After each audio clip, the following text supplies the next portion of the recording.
तो आज की इस वीडियो में हम बात करने वाले हैं अनुच्छेद 339 से लेकर 395 तक। आज संविधान के सारे अनुच्छेद समाप्त और इन अनुच्छेदों में मैंने महत्वपूर्ण अनुच्छेदों को रखा है जो कि एग्ज़ाम के व्यू से काफ़ी महत्वपूर्ण है, और इसके बाद हम बारी बारी से संविधान के एक एक भागों का अध्ययन करेंगे। संविधान के कुल 22 भागों का एक एक करके अध्ययन करेंगे और उसमें मैं आपको हर चीज़ डिटेल से बताते जाऊंगा। इसमें हम जो है केवल अनुच्छेदों को देख रहे हैं कि किस अनुच्छेद में किस चीज़ का प्रावधान है, और जब हम इसको पार्ट बाय पार्ट करके पढ़ेंगे तो उसमें मैं आपको एक एक चीज़ों की जानकारी बेहतरीन तरीके से और विस्तृत नॉलेज दूंगा, ताकि आप जो है किसी भी क्वेश्चन का आंसर जो कि पॉलिटी से रिलेटेड हो उसका दे सकें और इससे बाहर का एक भी क्वेश्चन नहीं आएगा और उन क्वेश्चनों को आप आसानी से हल कर पाएंगे। तो चलिए आज अनुच्छेद 339 के बाद अनुच्छेद 340 में पिछड़े वर्गों के लिए उनकी दशाओं के अन्वेषण हेतु आयोग का गठन है, यानी कि पिछड़ा वर्ग आयोग का गठन है अनुच्छेद 340 में। और 102वां संविधान संशोधन 2018 के माध्यम से ओबीसी आयोग का गठन किया गया, जिसके अध्यक्ष हैं भगवान लाल साहनी।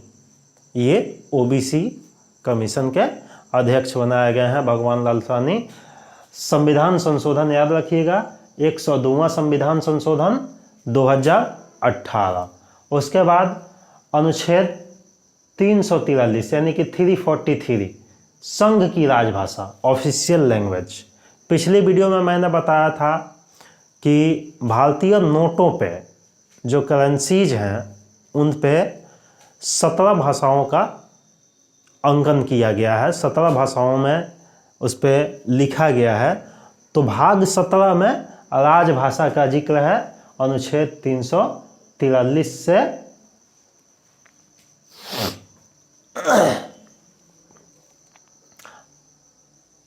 संघ की राजभाषा। तो संघ की राजभाषा क्या होगी? संघ की राजभाषा ऑफिशियल लैंग्वेज हिंदी। भारत में कोई राष्ट्रभाषा नहीं है, राजभाषा का प्रावधान है। और राजभाषा, भारत की राजभाषा, संघ की राजभाषा कौन सी है? तो हिंदी भारत के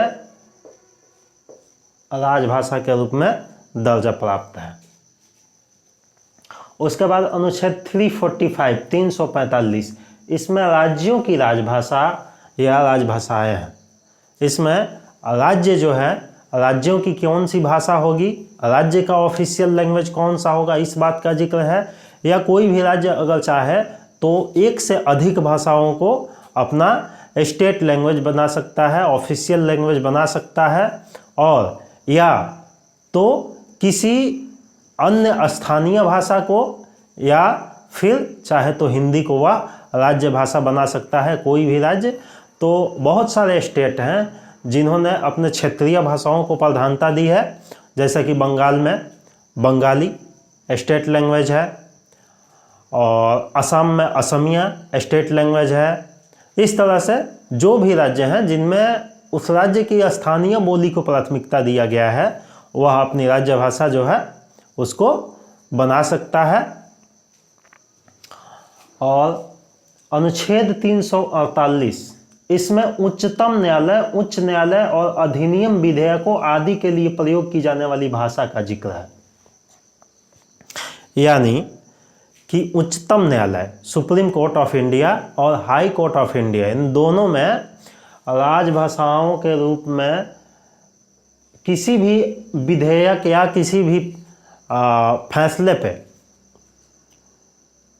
जो भाषा का प्रयोग किया जाएगा वह इनकी कार्यकारी दोनों की, उच्चतम और उच्च न्यायालय इन दोनों की कार्यकारी भाषाएं जो हैं वह इंग्लिश है।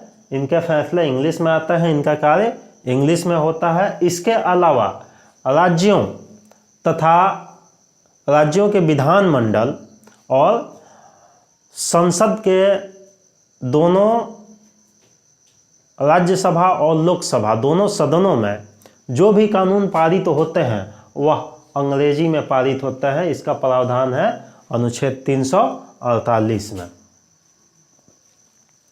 उसके बाद अनुच्छेद 350 का क, 350 के क में प्राथमिक स्तर पर मातृभाषा में शिक्षा देने का प्रावधान किया गया है। जिस राज्य में अगर प्राथमिक लेवल पर शिक्षा देनी है तो उसके लिए मातृभाषा का प्रावधान किया गया है। बच्चे की जो मदर टंग है उसमें भाषा दी जाए, उसमें शिक्षा दी जाएगी। इसका प्रावधान है अनुच्छेद 350 के क में। उसके बाद 351, देखिए जो इम्पोर्टेंट है मैं वही बताऊंगा जो एग्जाम के दृष्टि से इम्पोर्टेंट है। अनुच्छेद 351 में हिंदी भाषा के विकास के लिए निर्देश दिए गए हैं। उसके बाद अनुच्छेद 352 आपात उपबंध, भाग 18 आपात उपबंध अनुच्छेद 352 से लेकर 360 तक।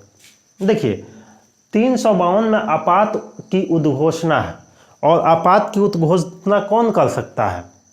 मंत्रिमंडल की सलाह से, लिखित सलाह से राष्ट्रपति आपात की उद्घोषणा करता है।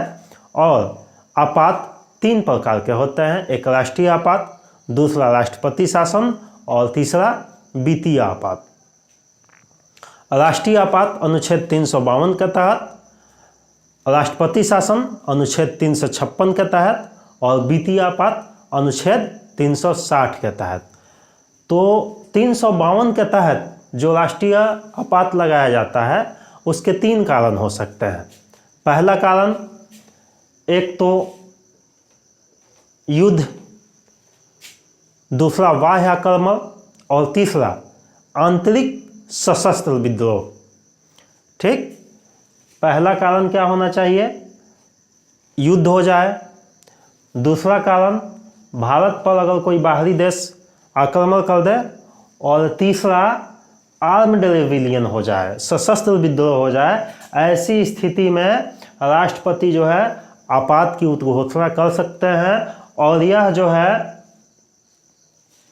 भारत में अभी तक 3 बार आपात की घोषणा की गई है। पहली आपात की घोषणा जो की गई थी वह 1962 में की गई थी, जब चीन ने आक्रमण कर दिया था। उस समय चीन ने आक्रमण किया था अरुणाचल प्रदेश पर, और अरुणाचल प्रदेश पहले नेफा के नाम से जाना जाता था। अरुणाचल प्रदेश पहले नेफा के नाम से जाना जाता था। मैं आप लोगों को बता दूं, NEFA North East Frontier Agency, North East Frontier Agency NEFA. अब जो है नेफा को अरुणाचल प्रदेश के नाम से जाना जाता है। तो पहला आपातकाल जो लगा था इसी पे, नेफा पे आक्रमण के कारण, जो कि अब अरुणाचल प्रदेश है, इस पे आक्रमण के कारण, चीन आक्रमण किया था, इसके कारण पहला राष्ट्रीय आपात लगा था। दूसरा आपात जो है 1971 में पाकिस्तान के अघोषित युद्ध के कारण, 1971 में पाकिस्तान से बांग्लादेश आज़ाद हुआ, और इसी में पाकिस्तान के अघोषित लड़ाई, अघोषित भारत पर युद्ध के कारण दूसरा आपातकाल लगाया गया था।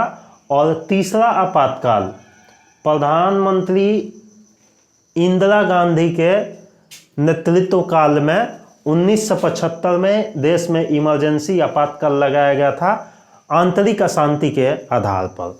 तो ये 3 बार जो है भारत में अभी तक आपातकाल लाए गए हैं। और इसकी उद्घोषणा किसके द्वारा की जाती है? तो राष्ट्रपति के द्वारा। और देखिए, आपात के संबंध में पंडित हृदयनाथ कुंजरू का कथन है कि राष्ट्रपति का आपातकालीन अधिकार भारतीय संविधान के साथ धोखा है। यह किसका कथन है? तो पंडित हृदयनाथ कुंजरू का। उसके बाद अनुच्छेद 355। अनुच्छेद 355 में यह प्रावधान किया गया है कि यदि बाह्य आक्रमण होते हैं, कोई अगर बाहरी देश अटैक कर देता है, तो राज्यों की रक्षा, राज्यों की सुरक्षा करने का दायित्व किसका है? केंद्र का है। ठीक, इस बात का प्रावधान किया गया है अनुच्छेद 355 में। उसके बाद अनुच्छेद 356 राष्ट्रपति शासन।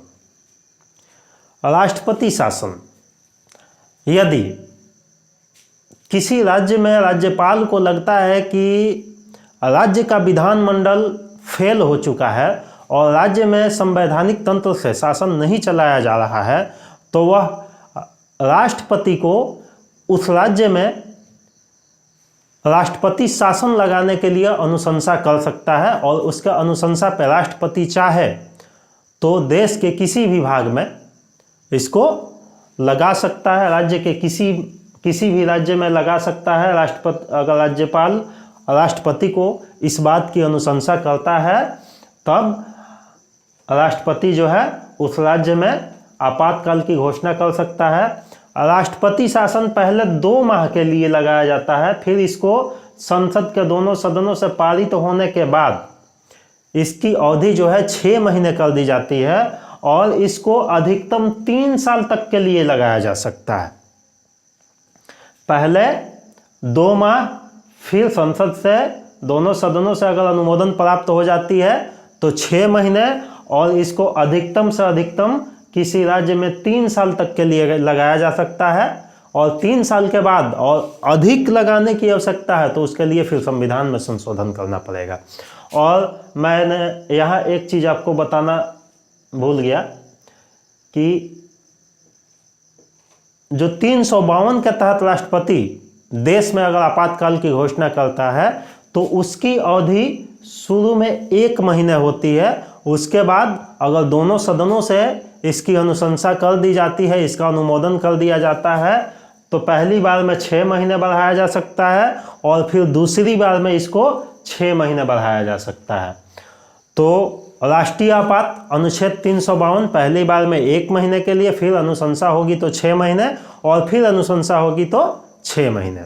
और राष्ट्रपति शासन अनुच्छेद 356 में पहली बार 2 महीने के लिए इसको लागू कराया जाएगा और फिर दोनों सदनों से पारित होने के बाद, दोनों सदनों से अनुमोदन प्राप्त होने के बाद 6 महीने और फिर अधिकतम से अधिकतम 3 साल के लिए लगाया जा सकता है। और सबसे पहले राष्ट्रपति शासन 1951 में पंजाब में भार्गव मंत्रिमंडल के पतन के कारण 1951 में लगाया गया था। ध्यान दीजिएगा कि कहीं कहीं जिक्र मिलता है कि केरल में सबसे पहले राष्ट्रपति शासन लगाया गया था, जो कि गलत है। सबसे पहले पंजाब में राष्ट्रपति शासन लगाया गया था 1951 में। हाँ, अगर ऑप्शन में पंजाब अगर नहीं रहे तो आप केरल लगा सकते हैं। उसके बाद अनुच्छेद 358। अनुच्छेद 358 के तहत जब देश में इमरजेंसी का दौर हो, आपातकाल लगा हो, तो अनुच्छेद 19 में जो 6 प्रकार की स्वतंत्रता प्रदान की गई है, बोलने की, शांतिपूर्वक सभा संबोधित करने की, संघ बनाने की, देश के किसी भाग में आवागमन के, बस जाने की इत्यादि जो 6 प्रकार की स्वतंत्रता प्रदान की गई है, अनुच्छेद 19 के तहत इसका निलंबन हो जाएगा। अनुच्छेद 58 के तहत इसका निलंबन हो जाएगा। लेकिन किसी भी हाल में अनुच्छेद 20 और 21, अनुच्छेद 20 और 21, अनुच्छेद 20 क्या है? प्राण एवं दैहिक स्वतंत्रता। और अनुच्छेद 21 क्या है? अनुच्छेद 20 क्या है? अपराधों से दोष सिद्धि का संरक्षण। और अनुच्छेद 21 क्या है? प्राण एवं दैहिक स्वतंत्रता। ये दोनों अनुच्छेद, अनुच्छेद 20 और अनुच्छेद 21, इनका निलंबन किसी भी परिस्थिति में नहीं होगा, चाहे देश में आपातकाल ही क्यों न लगे। तो अनुच्छेद 58 के तहत अनुच्छेद 19 के तहत जो भी अधिकार प्राप्त हैं उनका निलंबन हो जाता है स्वतः, लेकिन अनुच्छेद 20 और अनुच्छेद 21 इनका निलंबन नहीं होता है। अनुच्छेद 20 में क्या है, अपराधों से दोष सिद्धि के संबंध में संरक्षण, और अनुच्छेद 21 क्या है, प्राण एवं दैहिक स्वतंत्रता। उसके बाद अनुच्छेद 360 वित्तीय आपात। अनुच्छेद 360 में वित्तीय आपात फाइनेंशियल प्रॉब्लम से संबंधित है। देश में दिवालियापन घोषित हो सकता है। अगर देश वित्तीय आपातकाल से जूझ रहा है, पैसों की कमी है, देश में फंड की कमी है, तो इसके लिए वित्तीय आपातकाल लाया जा सकता है और इसको 2 महीने के लिए लागू किया जा सकता है और इसकी अधिकतम अवधि जो है निर्धारित नहीं है, यानी कि ये अनिश्चित काल तक, एक बार अगर लग जाए तो अनिश्चित काल तक ये चलता रहेगा। ऐसे में राष्ट्रपति को बहुत सारे अधिकार प्राप्त हैं। वह चाहे तो विभिन्न पदाधिकारियों का वेतन कम कर सकता है, विभिन्न राज्यों को मिलने वाले जो अनुदान हैं उन अनुदानों में कटौती कम कर सकता है। इस तरह से बहुत सारे अधिकार प्राप्त हैं। इसको न्यूनतम 2 महीने के लिए और अधिकतम अनिश्चित काल के लिए लगाया जा सकता है। उसके बाद अनुच्छेद 368 संविधान का संशोधन। संविधान का संशोधन अनुच्छेद 368 में है। ठीक, भाग कितना, भाग 20। संविधान का संशोधन 3 प्रकार से किया जा सकता है। संसद को यह अधिकार प्राप्त है कि संसद 3 प्रकार से संविधान का संशोधन कर सकती है। संविधान संशोधन की प्रक्रिया कहाँ से ली गई है, मैंने पीछे बताया था आपको। संविधान संशोधन की प्रक्रिया दक्षिणी अफ्रीका के संविधान से ली गई है। ये 3 प्रकार से संशोधन किया जा सकता है संविधान में। पहला साधारण विधि द्वारा, दूसरा विशेष बहुमत द्वारा और तीसरा विशेष बहुमत प्लस आधे से अधिक राज्यों के विधानमंडलों के समर्थन के द्वारा। ये 3 प्रकार से संविधान संशोधन हो सकते हैं। साधारण विधि द्वारा नए राज्यों का निर्माण इत्यादि इस माध्यम से किया जा सकता है। राज्य की कार्यपालिका शक्ति का विस्तार, केंद्र की कार्यपालिका शक्ति का विस्तार, राष्ट्रपति के निर्वाचन की प्रक्रिया, ठीक, और इस प्रकार के जो भी टॉपिक हैं उनका विस्तार जो है विशेष बहुमत प्लस आधे से अधिक राज्यों के समर्थन के तहत किया जा सकता है। उसके बाद अनुच्छेद 370। अनुच्छेद 370 के तहत जम्मू कश्मीर को विशेष राज्य का दर्जा प्राप्त था, जिसको वर्तमान भाजपा सरकार द्वारा एक बिल लाया गया जिसमें जम्मू और कश्मीर को तथा लद्दाख को 2 यूनियन टेरिटरीज बना दिया गया। पहला यूनियन टेरिटरीज जम्मू कश्मीर और दूसरा लद्दाख। अभी भारत का सबसे बड़ा केंद्र शासित प्रदेश जो है लद्दाख है क्षेत्रफल की दृष्टि से। तो पहला बिल जो है लोकसभा में 5 अगस्त 2019 को और दूसरा पारित हुआ था 6 अगस्त 2019 को राज्यसभा से। पहले दिन 5 अगस्त 2019 को लोकसभा से पारित हुआ और फिर 6 अगस्त 2019 को राज्यसभा से पारित हुआ तथा 31 अक्टूबर 2019 को यह यूनियन टेरिटरीज केंद्र शासित प्रदेश बन गया। तो तीनों चीज याद रखिएगा, तीनों डेट याद रखिएगा। इसको यूनियन टेरिटरीज बनाने के लिए, केंद्र शासित प्रदेश बनाने के लिए जो बिल लाया गया था उसको लोकसभा से कब पारित कराया गया, तो 5 अगस्त 2019 को। राज्यसभा से किस दिन पारित हुआ था, तो 6 अगस्त 2019 को। और जम्मू कश्मीर केंद्र शासित प्रदेश, लेह लद्दाख केंद्र शासित प्रदेश कब बना था, तो 31 अक्टूबर 2019 से। ठीक, तीनों क्लियर है। और जम्मू कश्मीर के बारे में पहले विशेष उपबंध किया गया था, जो कि अब यूनियन टेरिटरीज केंद्र शासित प्रदेश बनने के बाद विशेष राज्य का दर्जा समाप्त हो गया। उसके बाद अनुच्छेद 371 में महाराष्ट्र एवं गुजरात के संबंध में विशेष उपबंध किए गए हैं। अनुच्छेद 371 के तहत महाराष्ट्र और गुजरात राज्यों के लिए विशेष उपबंध किए गए हैं। उसके बाद अनुच्छेद 371 का क, ये आपको जो मैंने बताया है ये शायद ही किसी बुक में मिले। ठीक, अनुच्छेद 371 में महाराष्ट्र एवं गुजरात के संबंध में विशेष उपबंध है। अनुच्छेद 371 के क में नागालैंड राज्य के बारे में विशेष उपबंध किए गए हैं। अनुच्छेद 371 के ख में असम राज्य के बारे में विशेष उपबंध किए गए हैं। अनुच्छेद 371 के ग में मणिपुर के बारे में विशेष उपबंध किया गया है। अनुच्छेद 371 के घ में आंध्र प्रदेश राज्य के लिए विशेष उपबंध किया गया है। उसके बाद अनुच्छेद 371 के अंग में आंध्र प्रदेश में केंद्रीय विश्वविद्यालय की स्थापना का उपबंध किया गया है। उसके बाद अनुच्छेद 371 के च में सिक्किम राज्य के बारे में विशेष उपबंध किया गया है। उसके बाद अनुच्छेद 371 के 6 में मणिपुर के लिए विशेष उपबंध किया गया है। उसके बाद अनुच्छेद 371 के ज में अरुणाचल प्रदेश के लिए विशेष उपबंध किया गया है। उसके बाद अनुच्छेद 371 के झ में गोवा के लिए विशेष उपबंध किया गया है। तो ये कितने हैं? 1 2 3 4 5 6 7 8 9 10। इन 10 को आपको याद रखना है। इन 10 को आपको याद रखना है। मैं एक बार फिर से रिपीट करता हूँ।